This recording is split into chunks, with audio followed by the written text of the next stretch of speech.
kids, good to see you again. Today we're starting a new series online. It's called Unbelievable, about the miracles of Jesus. Many of you have probably heard some of the miracles of Jesus or read some of the stories. And when we use the word unbelievable, a lot of times we're talking about things that are hard to believe or it's just something that's amazing. These miracles of Jesus are true, but they are unbelievable. You've probably never seen a real unicorn in life, but many of us think they're pretty cool. So today we're going to start off with a little game that has something to do with unicorns. See, Jesus did things that were really unbelievable. Not unbelievable like a unicorn, because we don't really think unicorns are real, but the miracles of Jesus were real and unbelievable. Simply amazing. So let's start with this quick game. There's a number of names for this game. I've seen it called chocolate unicorn. If you call it chocolate unicorn, you maybe use Oreo cookies or ding dongs, something like that. But I have crackers. I have a plate of crackers here. And what you do in this game is you can race your siblings or you could race your parents, however you want to play. But you simply tilt your head back and see how many you can stack on your forehead in 60 seconds. So let's see how I can do here.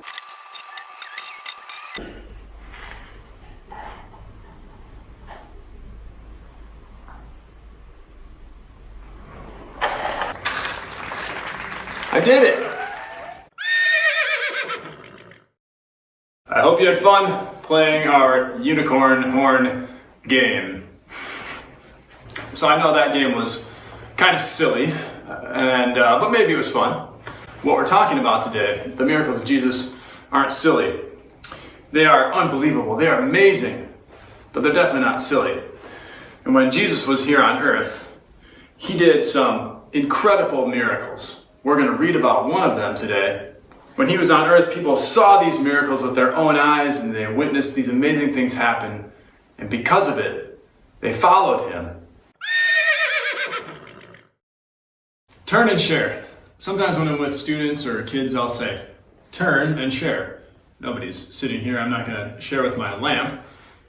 But maybe you're sitting next to someone at home and you could turn and share with them. So here's what I'd like you to turn and share. Can you think of something God has done that is unbelievable or amazing? So go ahead, turn and share with someone sitting next to you. Nice. So when we read today's story in a minute, you'll hear this story of how God changed someone's life in an instant. It's pretty amazing.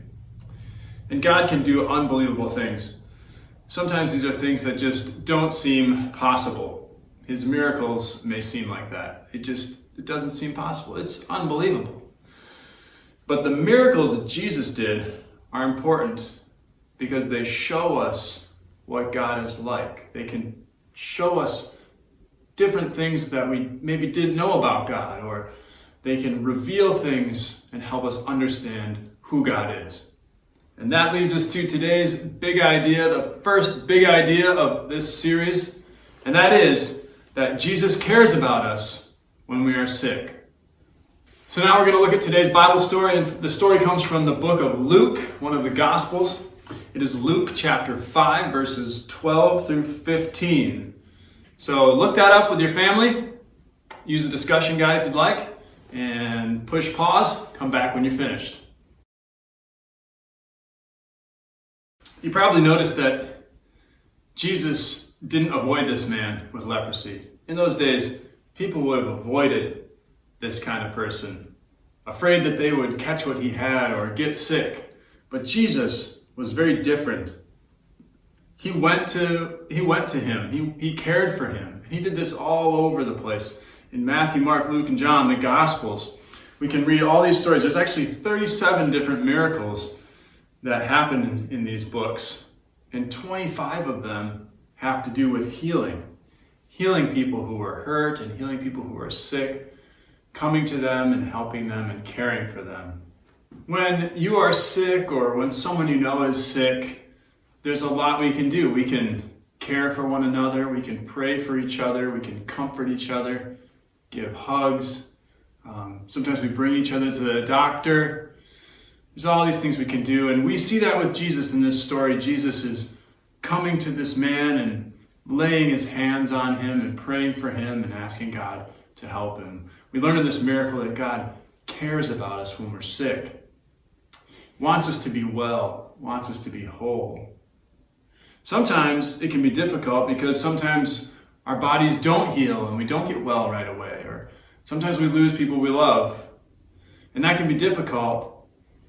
But even through that, we believe that God still cares for us and God is with us in those times.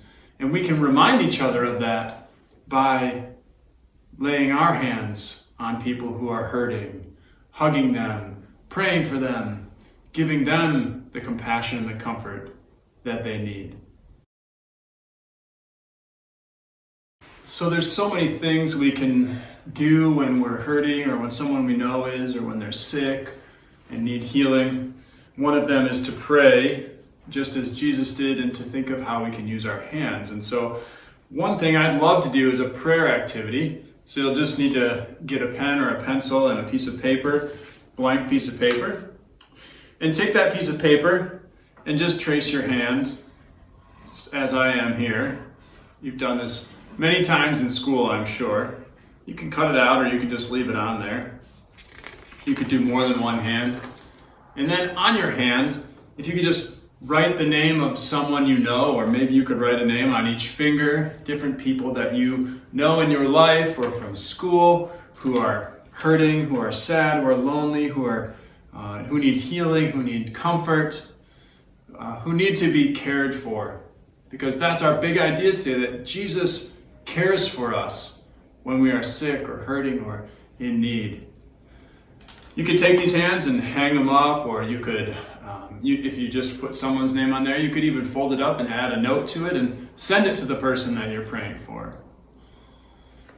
But prayer hands, or hands that remind us to pray, would be one great way that we can spread the love and the care of Jesus Christ to those who are in need. And the last thing I'd love to do with you is a bit of an activity, a challenge. You need one more piece of blank paper. And the challenge is this. Because we're talking about things that are unbelievable, this is a game, an activity where you're going to have to do something that might seem impossible or unbelievable. What you have to do is take your piece of paper, and together, can you figure out a way to cut a hole big enough for someone in your family to fit through with just this one piece of paper? That's your challenge. I will maybe add on the website a little tutorial on how to do that in case you really want to figure it out and you get too frustrated and you can't do it. But even if I do show you on the tutorial, I think you'll be pretty amazed that it is possible. So that's all for today, folks. I hope you kids were able to enjoy and learn and grow in your faith. What Jesus has done and the stories we read of him are simply unbelievable. But I would encourage you to continue to read those stories and see what they teach you about what God is like and how he cares for you. Grace and peace.